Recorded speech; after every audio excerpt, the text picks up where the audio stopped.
பொதுக்காலம் 15ஆம் வாரம், ஜூலை மாதம் 14ஆம் தேதி திங்கட்கிழமை. நற்செய்தி வாசகம். புனித மத்தேயு எழுதிய நற்செய்தியிலிருந்து வாசகம். அதிகாரம் 10, இறை வார்த்தைகள் 34 முதல் மற்றும் அதிகாரம் 11, இறை வார்த்தை 1.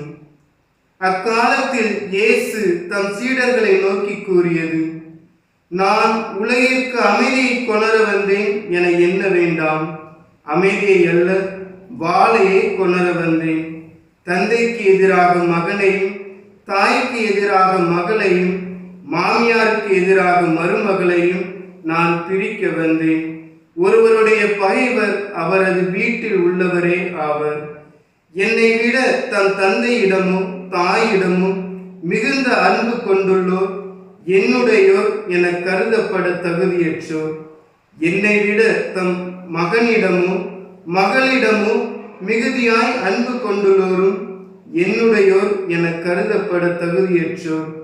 தம் சிலுவையை சுமக்காமல் என்னை பின்பற்றி வருவோர் என்னுடையோர் என கருதப்பட தகுதியற்றோர்.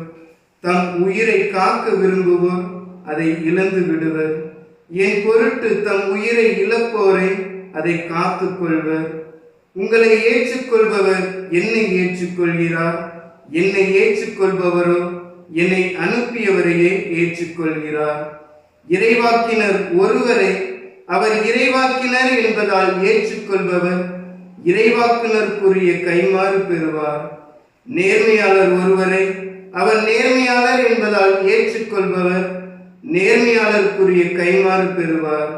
இச்சிறியோரில் ஒருவருக்கு அவர் என் சீடர் என்பதால் ஒரு கிண்ணம் குளிர்ந்த நீராவது கொடுப்பவரும் தன் கைமாறு பெறாமல் போகார் என உறுதியாக உங்களுக்கு சொல்கிறேன்.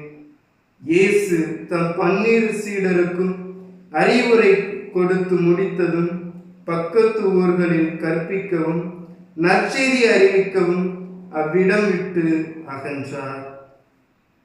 இது ஆண்டவர் வழங்கும் அருள்வாக்கு. கிறிஸ்துவே உமக்கு புகழ்.